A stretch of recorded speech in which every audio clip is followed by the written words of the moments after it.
In this video, I'm going to show you how to smoke brisket in an offset smoker. So we're going to get started by getting our smoker going. So we're going to open up our side firebox door, followed by the lid to our firebox, and then we'll get a couple of firelighters down, light them up.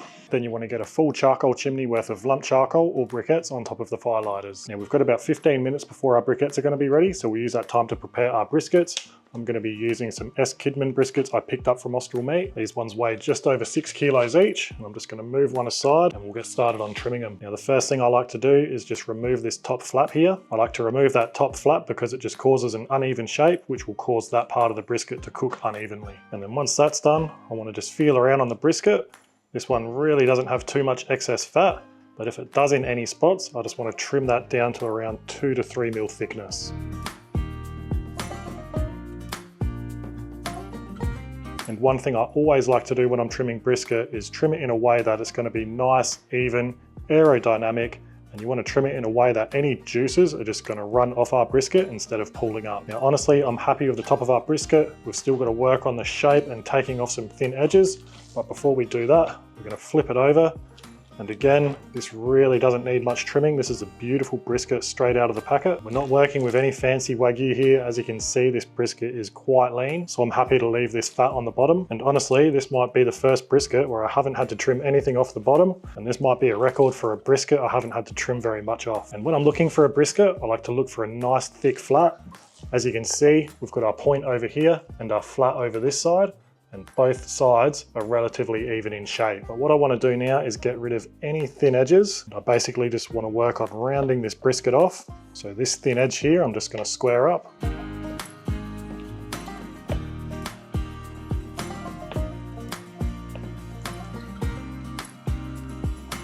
Don't throw your brisket trimmings away, save them, sort them out later on, make them into around 80% lean meat to 20% fat, and that makes the perfect burger mince. And as we get around to the point end, there's really not much to do around here. And now that brisket is ready to go, and it might be one of the easiest briskets I've ever had to trim.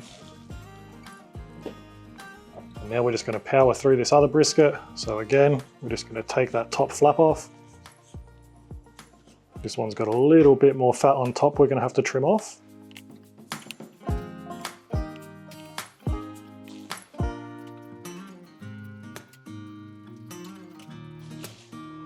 And we're just going to tidy this bottom side up a little bit, but again, doesn't really need much at all.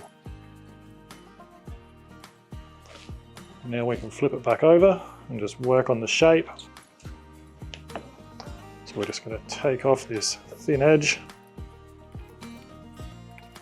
And now we've got two beautiful briskets ready to be seasoned. Now before we season our briskets, I can see our briquettes are ready, so we can dump these in on the charcoal grate in our firebox. Then on top of that, I'm going to get a nice log split of iron bark on. Then we'll leave our doors open and give that log split a few minutes to catch light properly. While that's happening, we're going to open our main cooking chamber lid. I'll just slide our cooking grate over, just so we can get a few drip trays underneath where our briskets are going to sit. Then we'll slide our cooking grate back into place. We'll open our chimney stack right up while we're here. And now the main thing here is we want to build and maintain a nice clean burning fire. And after a few minutes, or when your log split is burning nice and clean, we can shut our firebox lid. I'm going to leave our side door open for now. We can also shut the lid to our cooking chamber, and then we'll give our smoker 5 to 10 minutes to see where it stabilizes off at. Ideally, I want to be smoking these briskets around 275 Fahrenheit or 135 Celsius. Now, offset smoker fire management can be a little bit tricky, but if you wanted to delve a little bit deeper into it, I'll put a link down in this video description, which will take you to a video I made purely on offset smoker fire management. But while our barbecue's coming up to temperature,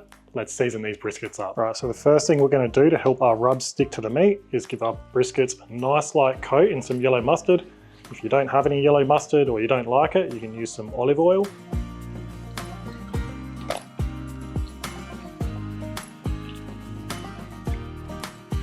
Now you can use any of your favorite seasonings to season up your brisket, or some salt, pepper, garlic, but I'm going to be going down with some of my steak shooter, and then we'll top it off with some beef bounce.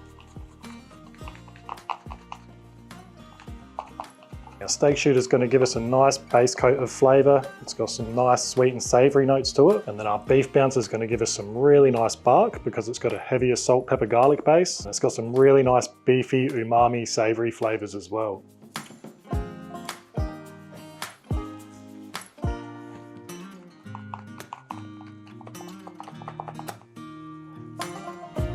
And once your smoker's burning nice, clean and stable, you can get your briskets on. We're going to get our slightly thicker one on right about here with our point end facing towards the fire. Then we'll get our second brisket on right about here. Then we'll shut our lid and they can start smoking away. Now our briskets are on, I'm just going to get a couple of log splits on top of our firebox lid so they can preheat, and when it comes time to putting these on, once they're preheated, they're going to catch light much quicker and burn much cleaner too. So all I've really got to worry about now is maintaining a nice, clean, steady burning fire.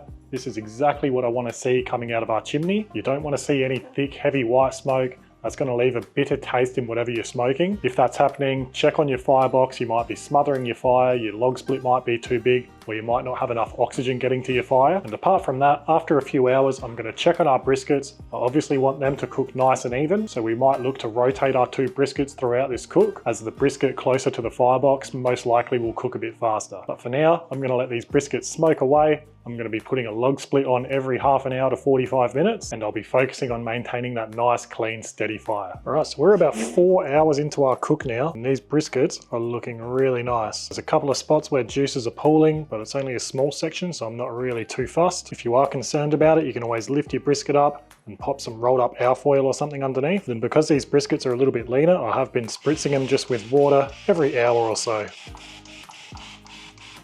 But for now, I want this bark to come along a little bit more, so I reckon these briskets will take another hour or two before we look to wrap them up. And our fire, every time I've been putting a log on, I've been putting another one up here to preheat. So let's have a look.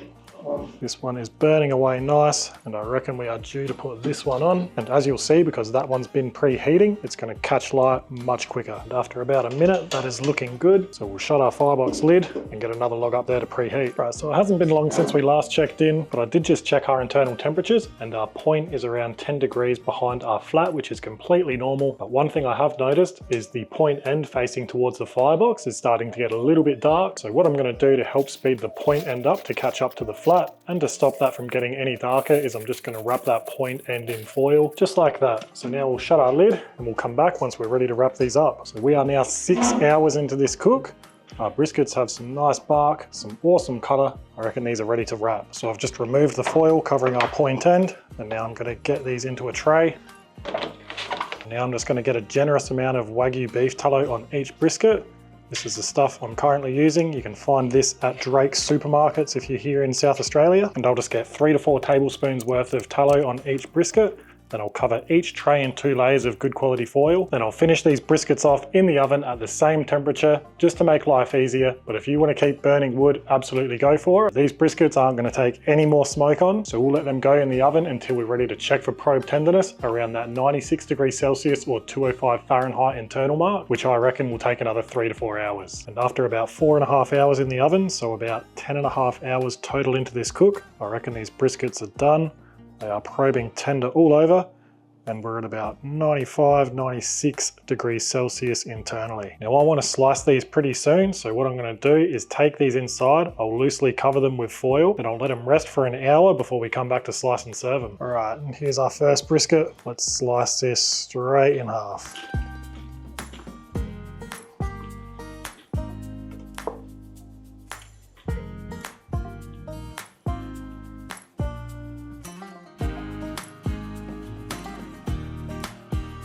As you can see, that is just glistening in the light. That is juicy as. So what I'm going to do now, this is our flat side. We're just going to continue taking slices this way.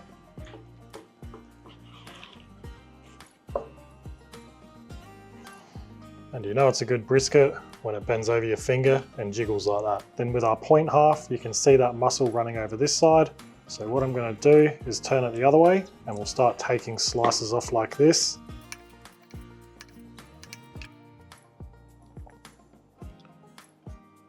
And just look at that. That is one of my favourite slices on the brisket.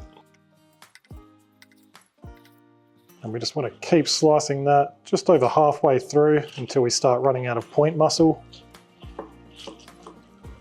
And then once you start getting close, you can just find that seam separating the point and the flat, slice through it, and then we can just dice that into some burnt ends. And then with our piece left over, we'll just rotate that back to the way we were slicing the flat originally and continue slicing. Then the last thing left to do is to have a taste.